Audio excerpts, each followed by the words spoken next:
Do të ndalemi më tej te zhvillimet të cilat na vijnë pas publikimit të 3 milion dokumenteve nga dosja Epstein. Sipas tyre, Epstein ka nxjerrë në dript pikërisht edhe interesin e tij për gjenetikën. Nga emailet e këmbyera me një profesor të Harvard, kuptohet se ai pagoi për teste në një nga spitalet më të shquara të Amerikës për mjekësinë rigjeneruese me synim rritjen e jetëgjatësisë.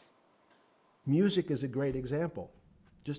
Nga abuzimi seksual, pedofilia, trafikimi qenieve njerëzore dhe të tjera detaje tronditëse. Publikimi një pjesë të dosjeve të Jeffrey Epstein ka shkaktuar një tërmet global dhe ka ngritur dyshime mbi lider dhe personazhet fuqishëm. Sipas emaileve të publikuara së fundmi, i dënuari për krime seksuale pagoi për testime gjenetike në një përpjekje të dukshme për të shfrytzuar materialin e tij genetik për mjekësinë rigjeneruese, e cila synon riparimin e trupit, duke zhvilluar inde dhe organe të reja, ndërsa ato të vjetrat konsumohen. Disa vite pasi Epstein u dënua fillimisht për akuzat lidhura me prostitucion vitin 2008, ai pagoi për teste të reja një mjek në një nga spitalet më të shquara të Amerikës dhe eksploroi krimin e qelizave staminale që janë thelbësore për imunitetin dhe shërimin. Hulumtuesi Joseph Thakuria në atë kohë ishte mjek i lartë në spitalin e përgjithshëm të Massachusetts në Boston dhe i lidhur me një projekt studimesh gjenomike në shkallë të gjerë në shkollën mjekësore të Harvardit. Midis dokumentave në dosjet e Epstein publikuara nga Departamenti i Drejtësisë është një propozim që Thakuria dërgon Epstein në shkurt 2014, duke i bërë thirrje atij të financonte një projekt privat që do të rendiste gjenomet e pacientëve të tij për të mësuar rreth faktorëve genetik për sëmundjet e tyre. Në propozim ai gjithashtu ngre mundësi për hetime genetike posaçërisht për Epstein.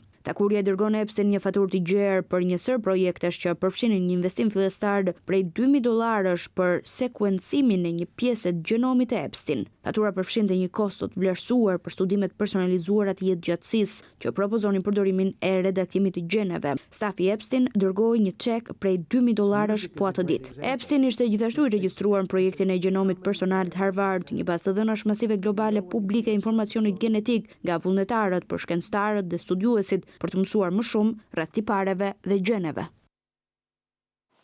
Jeffrey Epstein nuk ishte thjesht i fiksuar pas të gjeturit eliksirin e jetëgjatësisë apo të pavdekshmërisë, ai njëkohësisht ishte edhe mjaft racist dhe bazohej në pseudoshkencë për të krijuar dhe opinionet e tij. Të paktën këtë tregojnë 3 milion dokumentet, një pjesë prej cilave flitet për dëshirën e Jeffrey Epstein për të klonuar veten e tij. Sipas një komunikimi që ai ka zhvilluar me ish princin Andrew, të cilat shfaqen në këto emaile të publikuara nga Departamenti i Drejtësisë, Jeffrey Epstein besonte në fakt mund të krijojë dhe gjenomi i përsosur njerëzor dhe se kishte disa karakteristika të cilën e bëni një njeri superior dhe mund të krijojë përpasoj nëpërmjet shkencës edhe qenie njerëzore supreme. Madje duke deklaruar në disa nga emailet se njerëzit me ngjyrë kishin tipare të cilat ishin më të ulta në aspektin intelektual. Jeffrey Epstein merrte pjesë në konventa të ndryshme shkencore, madje në njërin prej tyre ai kishte një listë ku çdo pjesëmarrës tregoi dhe ngjyra e syve të tij, pasi sipas Jeffrey Epstein, njerëzit që kishin syt ngjyrë blu ishin më inteligjent. Aq sa ai kërkonte vajza dhe gra me ngjyrën e syve blu për të pasur partnere seksuale apo për të kryer dhe trafikimin seksual të tyre. Në një nga komunikimet me ish princin Andrew të shfaqur në këto emaile të publikuara nga Departamenti i Drejtësisë, Jeffrey Epstein deklaron se është i gatshëm të klonojë njerëz, madje të klonojë edhe veten e tij për të trashëguar dhe tiparet e tij. Për sa i përket ngjyrës blu të syve, sipas Jeffrey Epstein, është një tipar që tregon superioritet dhe inteligjencë. Ai ishte një hebre i cili besonte në tiparet ariane, një pseudo, le themi, karakteristik që mendoi pikërisht nga nazistët dhe përgjatë shekullve 19-20 se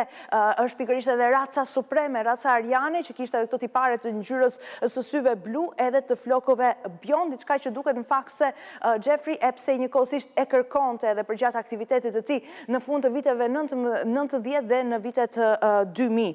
Sipas dhe këtyre dokumentave tashmë të publikuara edhe të raportuara nga mediat amerikane, në 2019, në disa javë parë se të vdiste, Epstein i kishte treguar shkencëtarëve planin e tij pasi po planifikonte të përdorte një fermë në New Mexico si strukturë ku do të realizonte edhe klonimin e vetes së tij, pra nxjerrjen e ADN-s së tij për të sjellë në jetë fëmijë duke trashëguar dhe tiparet e tij. Mirpo, duhet thënë se mes pikërisht kësaj shtrese popullsie, njerëz të pasur, të pushtetshëm, që në fakt mund të investojnë parat e tyre në qëllimet e tyre.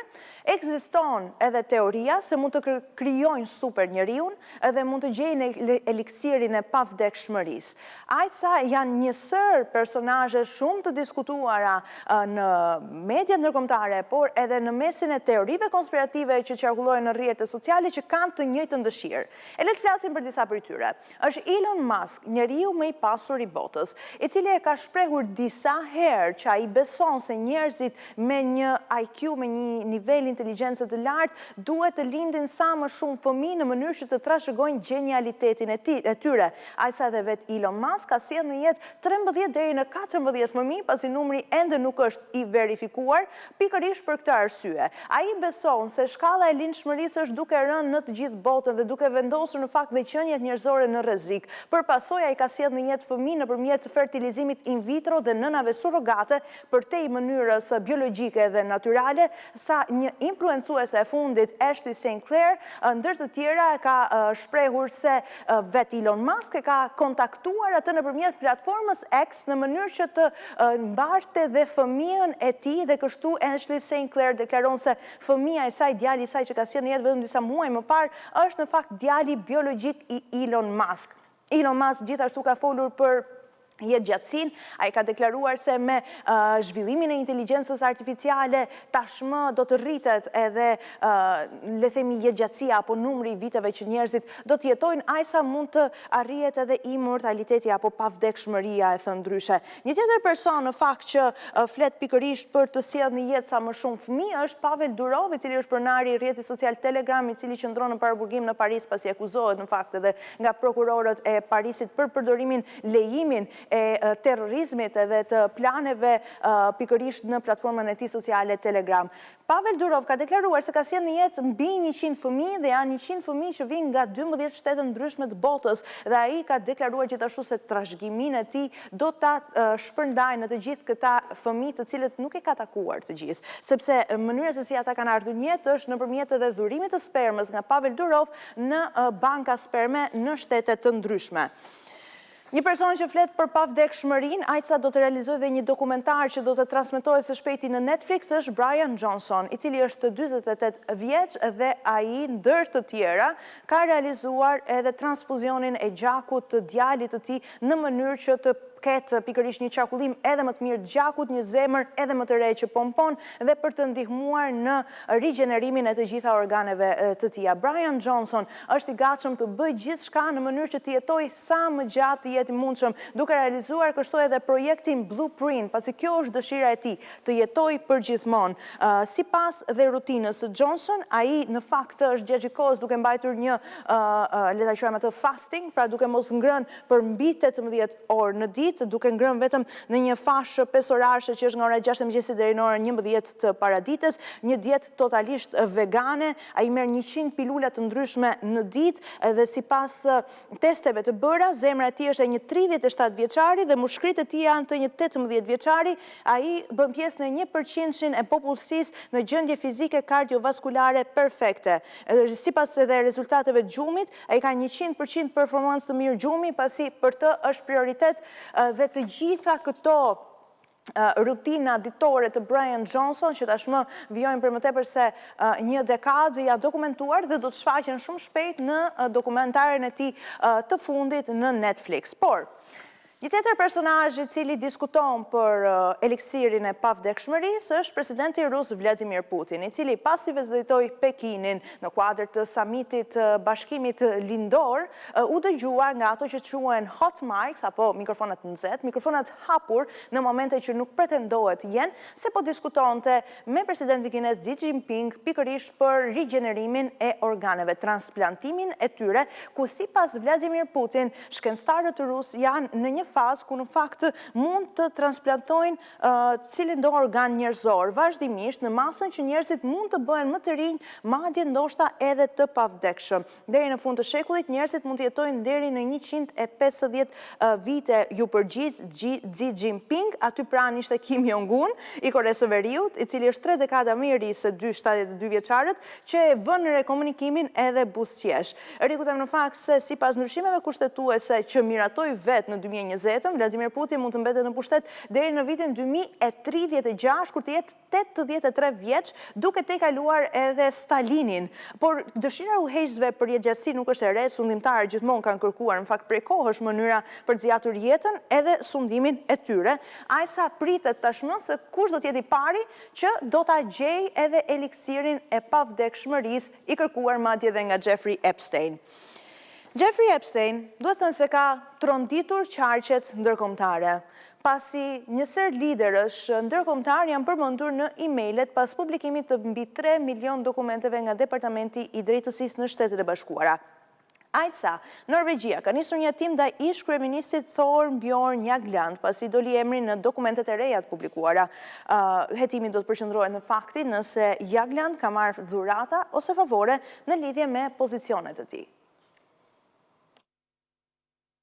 Autoritetet norvegjeze kanë nisur hetime ndaj ish-kryeministrit të vendit Thorbjørn Jagland për lidhjet e tij me pedofilin dhe trafikantin seksual Jeffrey Epstein. Emri i Jagland doli disa herë në 3 milion dokumentet e publikuara nga Departamenti Amerikan i Drejtësisë në komunikime me ish-financierin.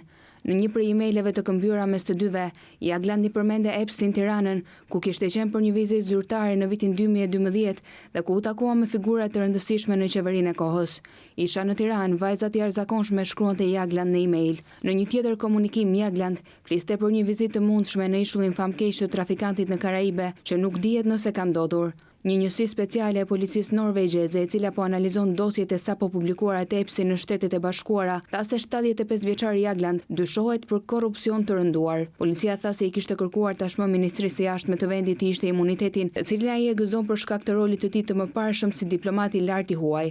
Pas nisjes së hetimit, ministri i jashtëm norvegjez tha se Oslo do të kërkojë gjithashtu Këshillit të Evropës që imuniteti i Jagland të revokohet. Jagland ishte kryeministri i Norvegjisë në vitet 1996 deri në 1997 dhe sekretari i përgjithshëm i Këshillit të Evropës në vitet 2009 deri në 2019. Ai gjithashtu kryesoi Komitetin Norvegjez të Nobelit në vitet 2009 deri në 2015. Gjatë kohës kur ishte në rolin e tij në Këshillin e Evropës, norvegjezi mbajti edhe vizitën në Tiranë. Avokati i ish-kryeministrit tha se do të bashkëpunonin plotësisht me hetimin, ndërsa detajet të mëtejshme do të jepen në faza të mëvonshme.